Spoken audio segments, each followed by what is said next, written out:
I learned to read at age 3, but today at 25, I have a panic attack just replying to a simple email.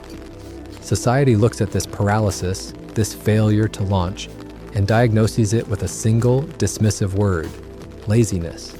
They say you lack ambition. They say you are wasting your potential.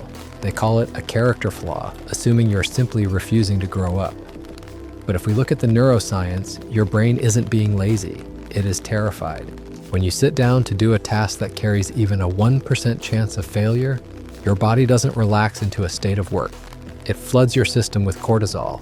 This is the biological fight-or-flight response. Your amygdala cannot distinguish between a saber-toothed tiger and a mediocre draft of an essay. We need to stop calling this laziness. This is traumatic performance paralysis. The question is, why now? Why do tasks that seem incredibly easy to average people feel like climbing Everest to those who were labeled geniuses? It isn't because the task is hard. It is because for the former prodigy, effort is not a path to success. It is evidence that you are a fraud.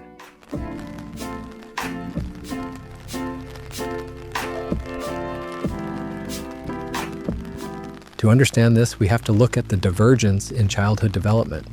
When a standard child fails at a task, they are taught that the error is part of the process, a stepping stone. But when a gifted child succeeds without trying, they learn something dangerous, that their performance is tied to their innate identity. For you, smart isn't something you do, it is something you are. This creates what psychologists call a fixed identity. This is the psychological refuge for anyone terrified of being exposed. As long as you don't write that book, the book exists in your head as a potential masterpiece. It is flawless because it is theoretical. But the moment you type the first sentence, it becomes real. And therefore, it becomes capable of being mediocre. By refusing to act, you remain frozen in a state of pure potential. You are the eternal student, the one with so much promise. This dynamic preserves your status. It keeps you safe from the humiliation of being average. You are not failing, you are simply waiting. It is a defense mechanism designed to keep your identity frozen in time, safe from the corruption of reality. Have you ever noticed the physical pain of boredom? The agony of repetitive tasks? This isn't just impatience. It is a brain suffering from withdrawal. We have to talk about the reward circuit. Throughout your developmental years, your brain was conditioned on cheap dopamine. You got an A without studying. You were praised for your natural aptitude, not your grit.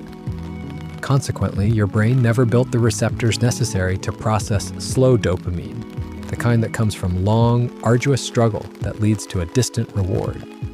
Human beings are designed to associate effort with reward. But the gifted child learned the opposite equation. Effort equals stupidity. If you have to try hard, it means you aren't actually smart. So, as an adult, when a task requires friction, your brain scans for an escape. You turn to video games, doomscrolling, or chaotic multitasking. You aren't just procrastinating, you're a junkie, seeking the easy win because you were never trained to tolerate the boredom of the middle ground. Calling yourself a procrastinator is a misdiagnosis. You are an addict of instant validation, currently suffering from an intolerance to friction. This leads us to the work of psychologist Carol Dweck and her seminal research on mindset. The world is complex, messy, and indifferent to your GPA. A growth mindset thrives here because it loves the challenge. But you likely possess a fixed mindset. You don't see a challenge, you see a trial where your entire worth is on the stand. In this mindset, effort is high risk. This is why you self-sabotage. Think about the logic. If you study hard for a test and fail, the conclusion is devastating. I am not smart. But if you don't study, procrastinate until the night before, and then fail, you have a convenient alibi. I failed because I didn't try. This is the safe harbor of the gifted adult. You prefer to be seen as a lazy genius rather than a hard-working mediocrity. Who is this for? It's for anyone who feels that their soul is on the line every time they open a spreadsheet. It is for those who feel the crushing weight of expectation. There is a phrase we need to internalize here. Perfect is the enemy of done. But for you, done is terrifying because done can be judged. Perfect can stay in your head forever. We pamper our procrastination because it gives us the only place in the world where we are still enough. Let's break the stereotype. You aren't an entitled millennial or a fragile Zoomer.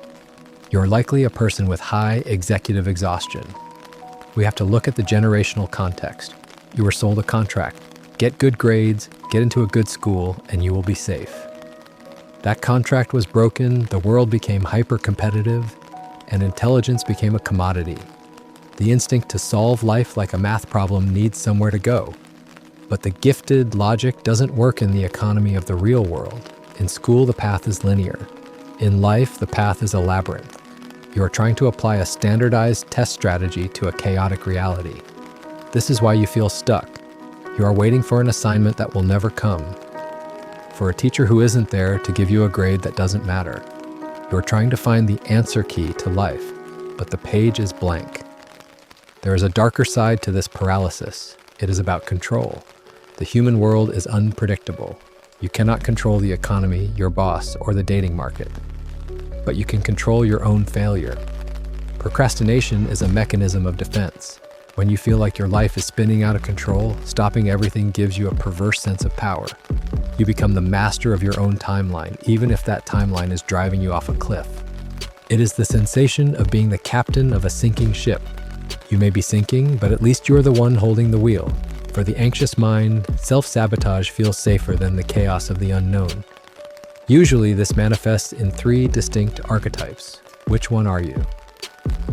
First, the theoretical dreamer. You read 50 books a year. You understand Nietzsche and Jung.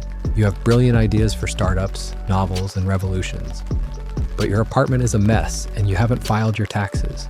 You live in the world of ideas because reality is too heavy and disappointing to engage with. Second, the high-functioning anxious. You still get the job done, but only through the toxicity of adrenaline. You wait until the absolute last minute to induce a panic state, using fear as your only fuel source. You are successful on paper, but you are slowly dying inside. Third, the cynic. This is the goodwill hunting defense. You decide that the system is stupid, so you refuse to play. You use your intelligence to deconstruct why trying is pointless. Cynicism is just a sophisticated shield to protect a soft intellect that is terrified of rejection. Here is the psychological key. When you allow yourself to be bad at something, you are actually reparenting yourself. You are correcting the conditional love you received as a child. That voice in your head screaming, "This is garbage," isn't yours. It is the echo of every teacher and parent who told you that you were special. The cure is counterintuitive. As G.K. Chesterton famously said, anything worth doing is worth doing badly. You must prescribe yourself exposure therapy to mediocrity. You need to write terrible paragraphs. You need to draw ugly sketches. You need to be a beginner. This isn't futile. This is a person trying to learn how to walk after spending a lifetime being carried. You are rewiring your dopamine pathways to reward the action, not the result. We must address the pain. Because you are mourning the person you thought you would be by now. This is a form of disenfranchised grief. Society says, you are smart, you have everything, why are you sad? But the loss is real. Your brain is grieving the loss of the future you were promised. The silence in the house isn't just quiet. It is the deafening sound of your unfulfilled potential. You are grieving the death of the wonder child so that the real adult can finally be born. We need to redefine the terms. Family isn't about blood, and intelligence isn't about speed. Real intelligence is not how quickly you learn. It is how much you can withstand when you don't understand. It is the spiritual maturity to look at your own mediocrity and say, this is a starting point, not a verdict. Don't let anyone, especially yourself, make you feel stupid for struggling. You have found the hardest truth, that talent is a gift, but persistence is a choice. Buy the cheap notebook, write the bad sentence, do the work poorly. Loving the process with all your heart is never a mistake. If you are tired of carrying the weight of a potential that never seems to manifest, hit the like button. And if you want to navigate the threshold between who you were and who you are becoming, subscribe to the Liminal Frame. Because in the end, it doesn't matter how smart you were at 10. It matters who you have the courage to become today.